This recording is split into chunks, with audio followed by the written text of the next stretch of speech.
Ciao a tutte e bentornate sul mio canale. Oggi come progetto vedremo come realizzare un piccolo portamonete con le mattonelle Granny. È un progetto che molti di voi mi avete richiesto anche in vista del periodo natalizio perché è veramente un'ottima idea regalo.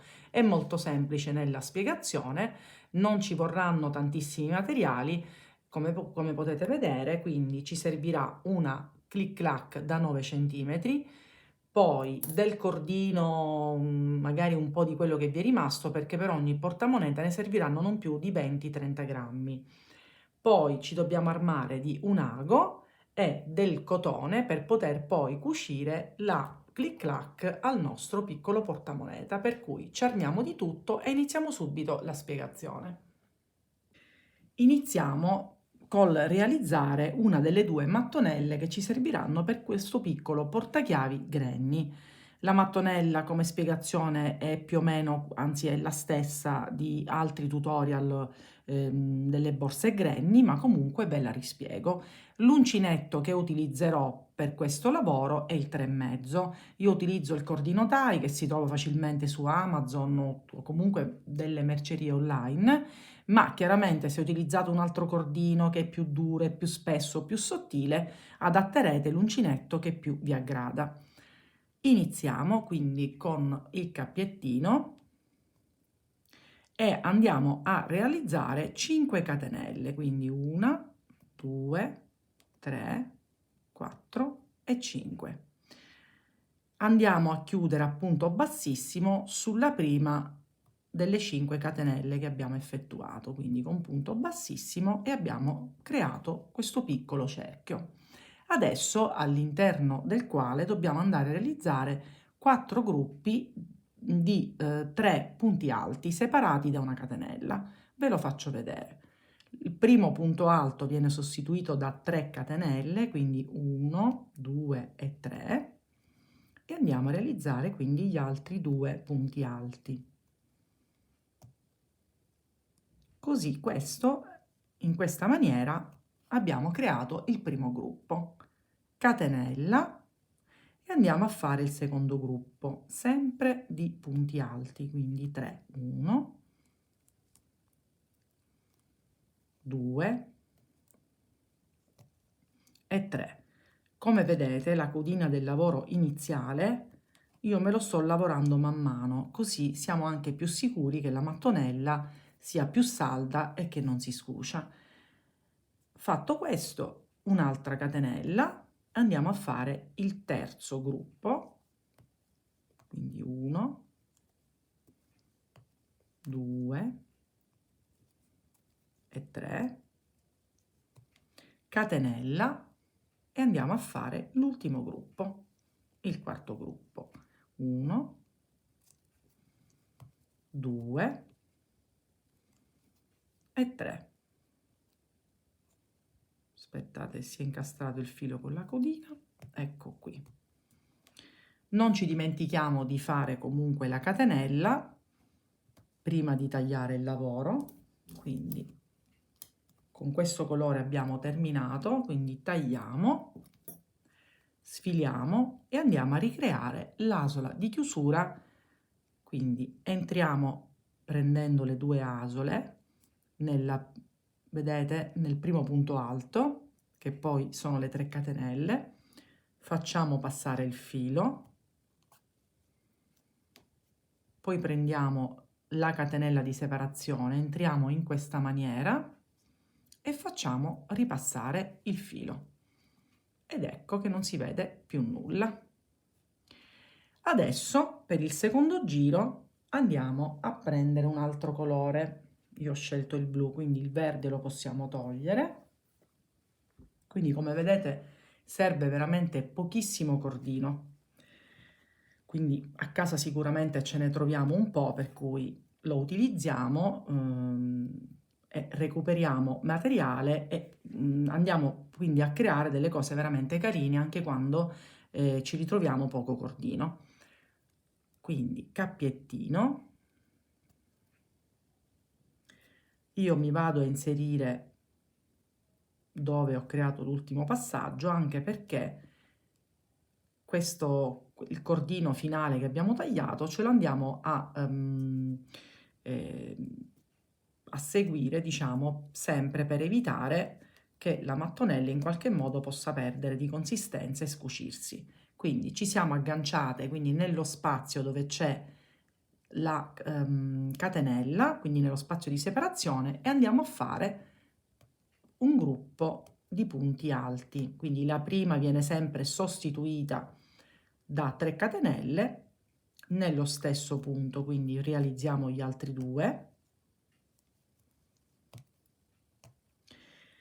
Noi dovremmo farne altri 3, però lo andiamo a fare alla fine, perché in ogni spazio dove c'è la catenella andranno 2 gruppi di punti alti alternati da una catenella. Ve lo mostro.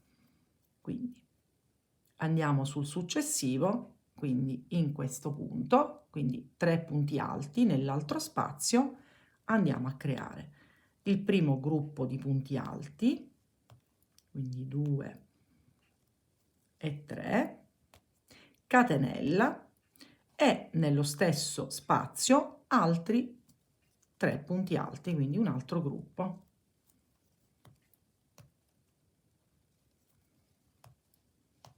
Ecco fatto. Senza fare catenelle ci spostiamo in questo spazio e andiamo a fare la stessa cosa che abbiamo fatto qui. Quindi sempre 3 gruppi di punti alti, scusate, 3 punti alti, catenella, 3 punti alti. Anche qui la stessa cosa, 3 punti alti, catenelle, 3 punti alti, e nell'ultimo andiamo a creare solo gli ultimi 3 punti alti con una catenella. Ci rivediamo per fare insieme l'ultimo giro. Completato pure il secondo giro, iniziamo il penultimo, quindi cappiettino,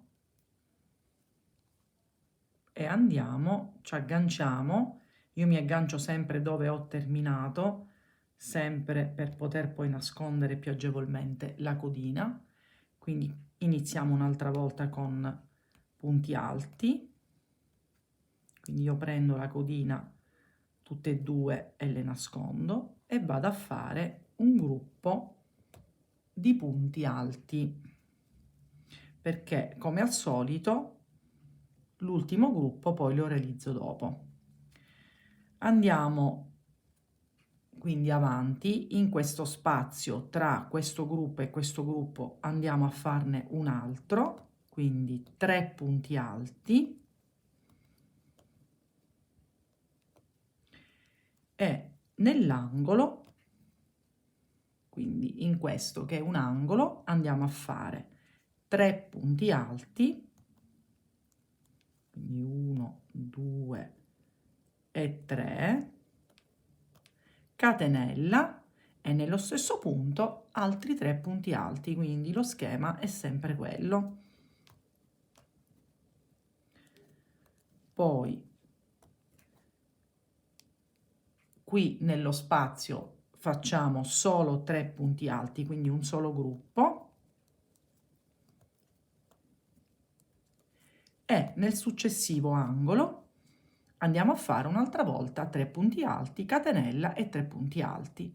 Qui solo un gruppo, qui 2 gruppi separati, un altro gruppo e qui il secondo gruppo mancante dell'altro angolo. Ci rivediamo per fare insieme il bordo. Finito anche il terzo giro, adesso facciamo il contorno della mattonella. Ci agganciamo in un punto qualunque, quindi facciamo un punto basso, e in ogni maglia sottostante andiamo a effettuare un punto basso, ad eccezione degli angoli che adesso vi mostro. Quindi nel frattempo sempre io nascondo la codina.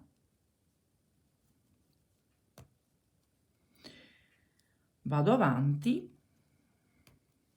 Arrivati qui, che c'è appunto la catenella di separazione tra i 2 gruppi, vado a creare un punto basso, una catenella e un punto basso sempre nello stesso spazio.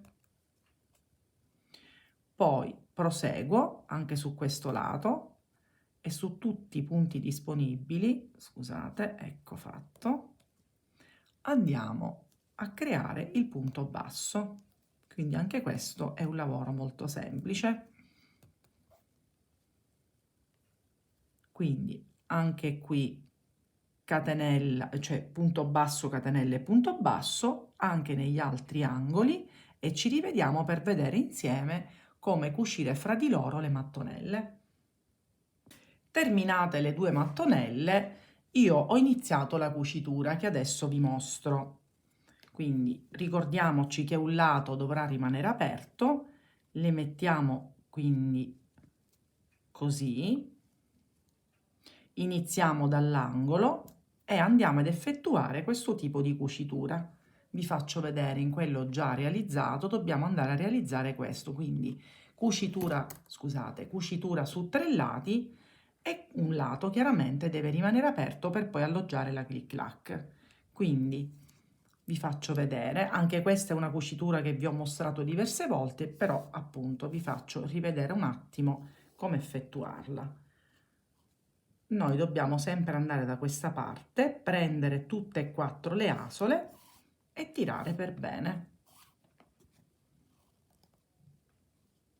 E così su tutti i punti disponibili, quindi su tutti i 3 lati. Vedete?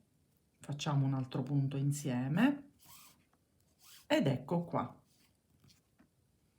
Quindi ci rivediamo non appena siamo arrivati a questo punto per vedere come proseguire. Ed ecco quindi i 3 lati cuciti.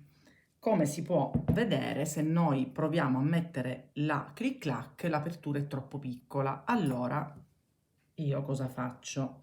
Riprendo il colore con cui ho fatto il contorno, faccio un cappiettino, mi vado ad agganciare in qualunque punto e in ogni punto vado a eseguire 2 punti bassi, quindi non faccio altro che creare degli aumenti per poter poi arrivare a questa apertura. Quindi nello stesso punto ne faccio un altro, in quello seguente sempre 2, vedete? E lo faccio per tutti i punti, quindi questo sarà l'ultimo giro che ci consentirà poi di alloggiare comodamente la nostra clic clac. Quindi continuiamo, mi raccomando 2 punti bassi in ogni punto disponibile e ci rivediamo per vedere come cucire insieme questa clic clac. Ed ecco trovata l'ampiezza giusta per poter alloggiare la clic clac. Quindi con questi aumenti sono arrivata all'obiettivo. Adesso io mi sono già agganciata con ago e del filo, quindi del cotone per cucire. Io cosa faccio? Mi inserisco in queste asoline, cerco di farle rientrare qui all'interno, quindi mi inserisco e cerco di sbucare dai fori, eccomi qua. Anche questo passaggio è un qualcosa che già vi ho mostrato, ma rivederlo non fa mai male, quindi io riesco da questa parte, tiro per bene e vado avanti. Mi inserisco, vedete, esco dal secondo foro, tiro per bene e piano piano vado a sistemarmi il tutto. Vado avanti, esco da questa asolina, tiro e faccio la stessa cosa e vado a sbucare, vedete, nel foro successivo. Quindi questo passaggio lo dobbiamo fare, quindi questi passaggi per tutto il perimetro fino a completare quindi la cucitura fino a questo punto. Ci rivediamo per vedere appunto il lavoro completato. Ed ecco il portamoneta completo. Come avete potuto vedere, con pochissimo materiale siamo riusciti ad ottenere un qualcosa di utile, ma anche di carino, che può essere regalato anche in vista del prossimo Natale.